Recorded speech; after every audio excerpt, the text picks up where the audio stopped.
I invited a few people to the introductions on truths, divine truth.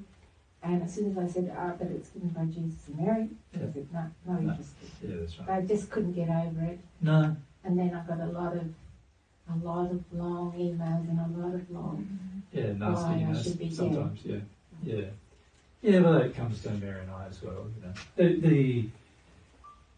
It's hard for people. I understand it's hard, but I don't know if I would be so closed as most people are. But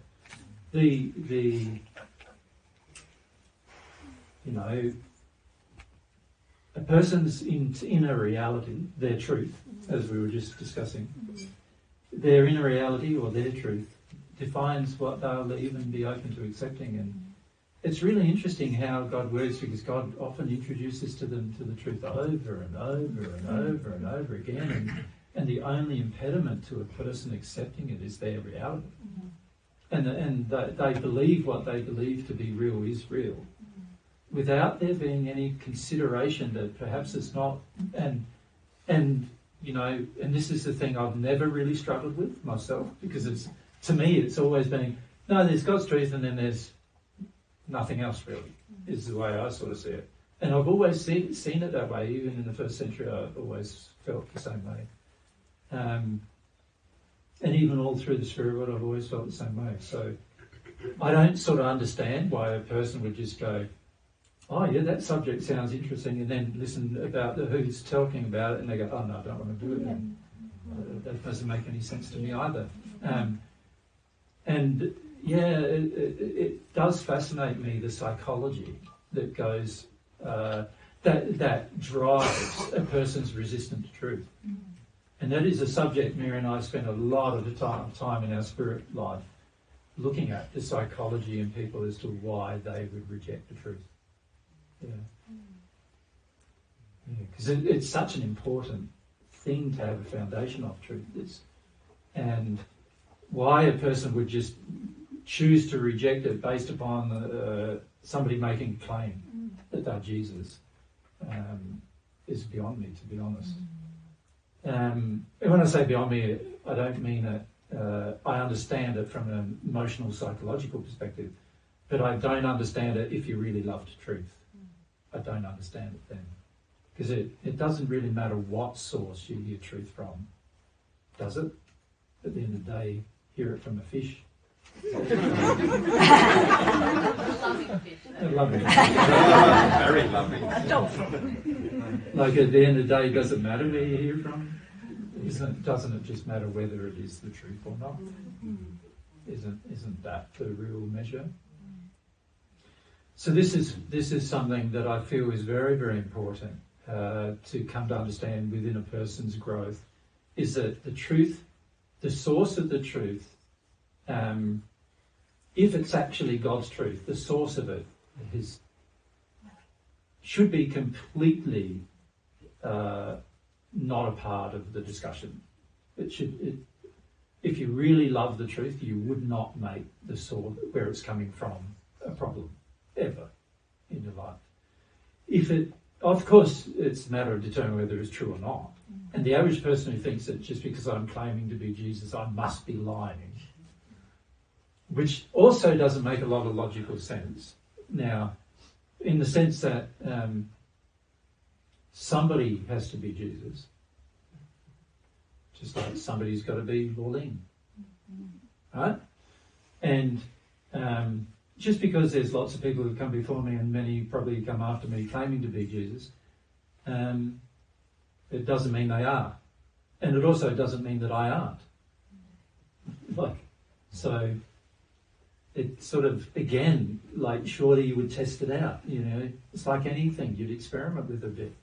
Many of you have done that with me, right? You remember the very first time you heard this guy is going to be Jesus and he's having a chat over at Peter Highboom's or something. And some of you were there, I think. What was your thinking? Are you thinking, obviously your thinking wasn't just because he's coming to Jesus, I'm not going to go, because otherwise you wouldn't have gone. But, you'd just check it out, wouldn't you? I would have thought. like all the other Jesuses that I've checked out.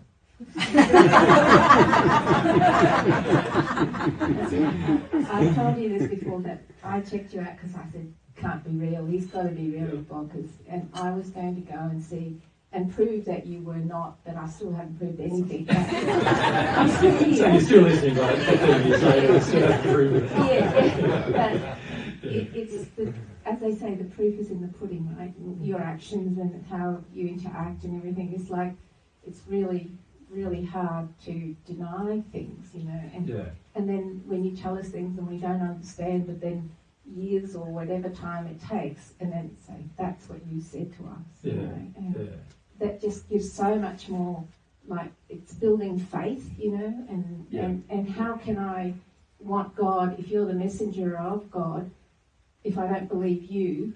But when you first come along, you're not thinking I'm God's messenger or anything like that. No. You're sort of like, some idiots claiming to be Jesus. It'd be interesting to see what kind of fun we can have. And that's how many people come to the right truth. And when they become so, what I've found many times, people have become so fascinated with the subject that they've scared themselves about how fascinated they are listening to a person who claims to be Jesus.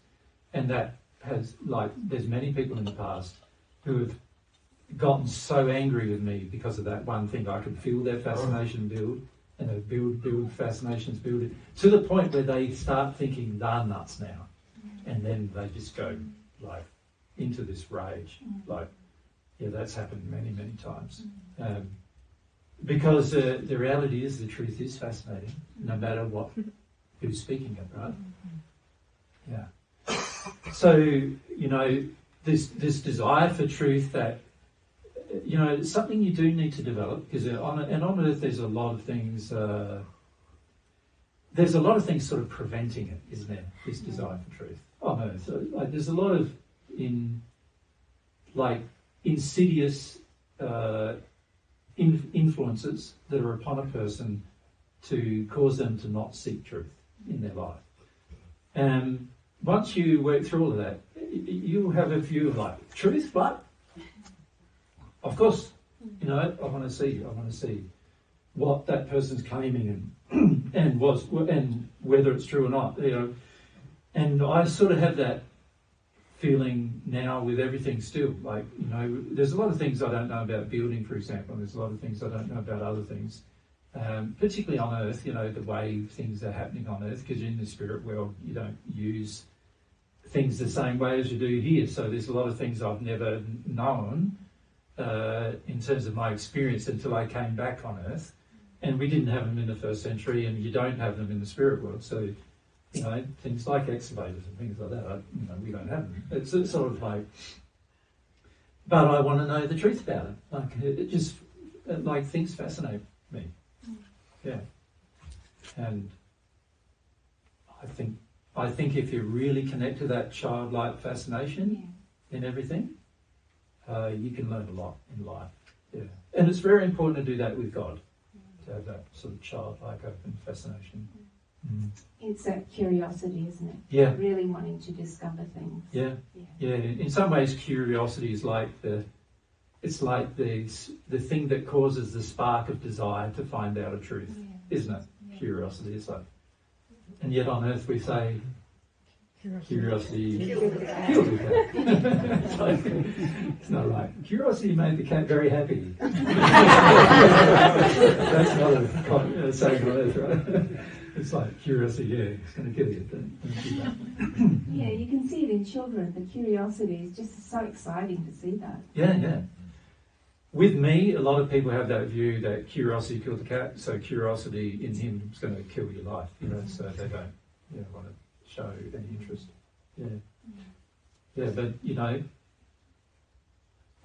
my feeling is that if you always measure everything with the measurements that we talked about in the prior session, the measurements of, you know, of how to measure the truth, you are safe in your investigation of anything.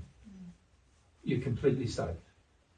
The only time you're not safe is when you let your emotions run away from you, in the sense of your uncontrolled, addictive-based emotions run away from you, or you let your senses run away from you, and you get involved in experience just because of addictions, then you're very unsafe, right?